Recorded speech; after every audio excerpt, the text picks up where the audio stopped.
From the people who brought you the fantasy about the despicable video that caused the Benghazi massacre, who used the IRS as a weapon to go after their political enemies, the ones who chip away at our First, Second, and Fourth Amendment rights, only to turn around and trumpet their right to hide behind the Fifth Amendment.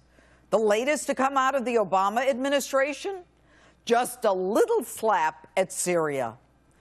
Really, Mr. President? Now you want the American people, after all they've been through, to take you at your word and blindly follow you into yet another Middle East conflict?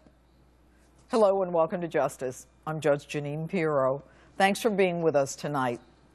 This week, the Obama administration seeks congressional approval to strike Syria. The narrative? We go in for just a couple of days, do a quick military slap, no intention of regime change, and then call it a day. We'll show them. But right now, Russian and American destroyers and an untold number of submarines are lining up off the Syrian coast. Iranian fast boats are already in the Persian Gulf, where other American warships are positioned.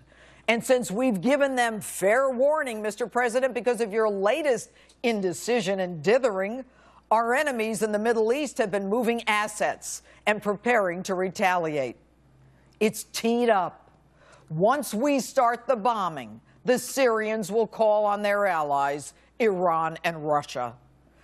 Now, let me see if I understand this. We're looking to bomb Syria because of an alleged chemical attack, risking a potential face-off with Iran and Russia in a move that will ultimately benefit who? Al-Qaeda? Mr. President, why for 2 years did the United States and the world stand silent as the civil war unfolded in Syria? Well over 100,000 casualties, women and children, victims of bombings and shootings, missile attacks, executions, dismemberment, and decapitation. Now, 1,400 of the over 100,000 are believed to be victims of chemical weapons. Now, we need to engage in a dust-up with Syria? Mr. President, why is killing one way more heinous and worthy of our response than another? And why now? And what about Israel?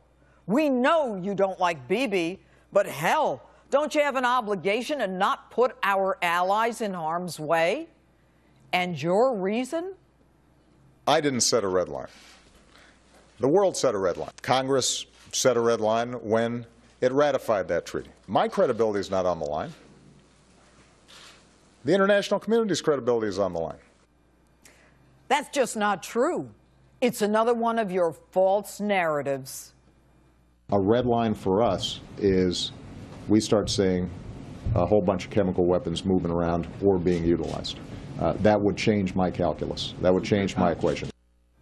A lie is a lie is a lie. You said it, the world heard it, and the world heard you say it. Syria heard you say it, and they gave you no mind, and they did it anyway. And by the way, if you didn't draw a red line, why are we going in?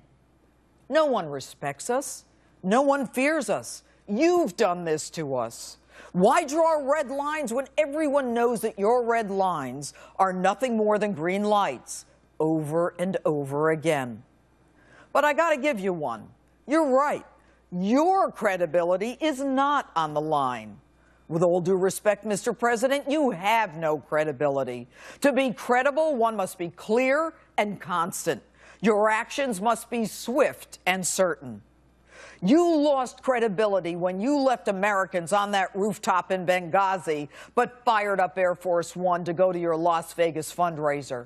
That was a clear signal to the world that it's open season on Americans, even including an ambassador. And by the way, whatever happened to, we're going to bring them to justice? It's been a year. Where's the justice?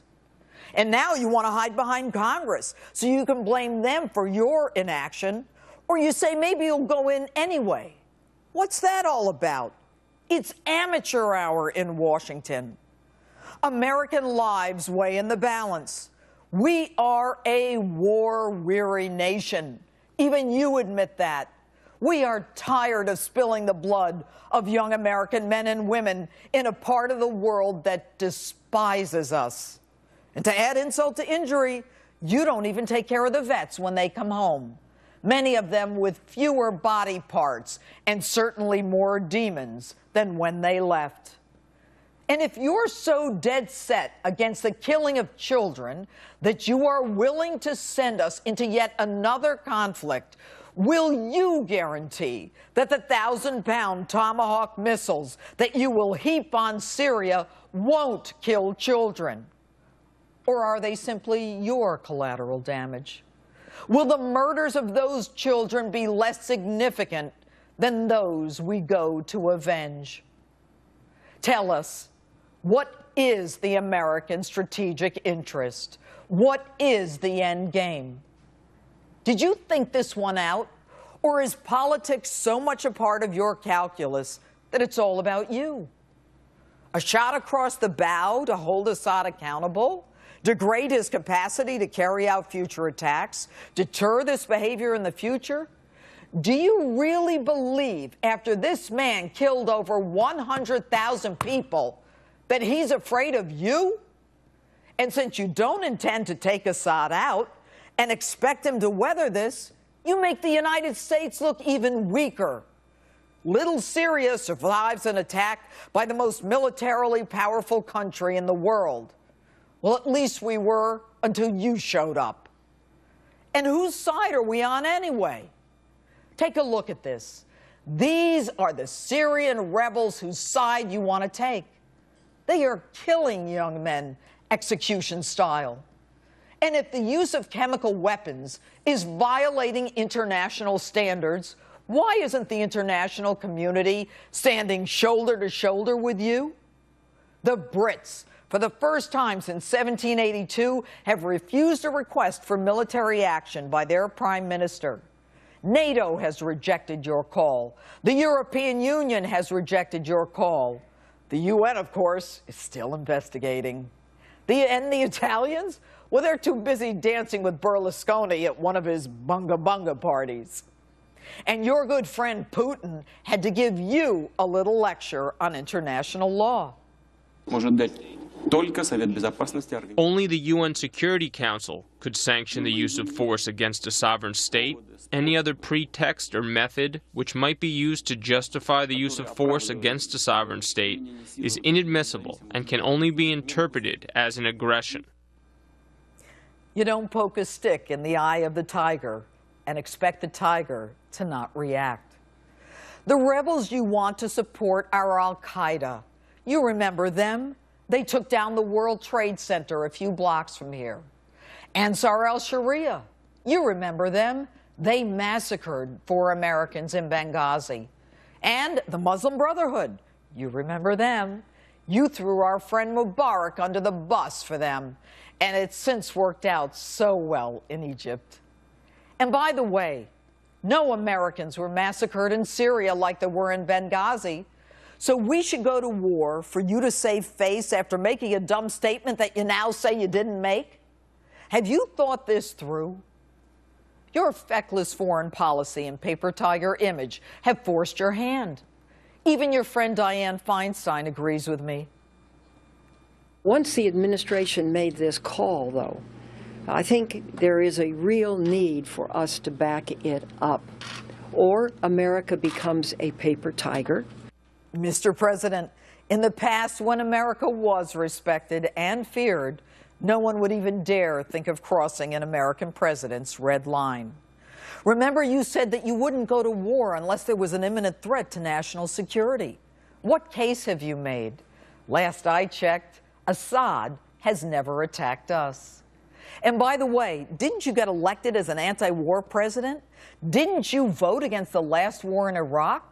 And here we are 5 years into your administration, and American men and women are still on the ground fighting boogeymen in caves in Afghanistan who will return to their tribal enclaves as soon as we leave.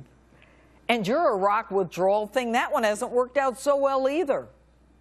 And Senator McCain, We all respect you for your service and the sacrifices you've made for this country. But in the end, maybe you're right. Maybe it's all just a game. Mr. President, can you understand why Americans are so dead set against this? We look at wars in the Middle East through the prism of Iraq and the lies and false narrative of Benghazi. You want us to trust you, but you're not credible, clear, or concise. Why should Americans take it on faith that what you're saying is even true? There's no end game, and we can't afford, nor do we want, a World War III. And speaking of that, Mr. President, didn't you win the Nobel Peace Prize? Yeah, you're the one. Give it back.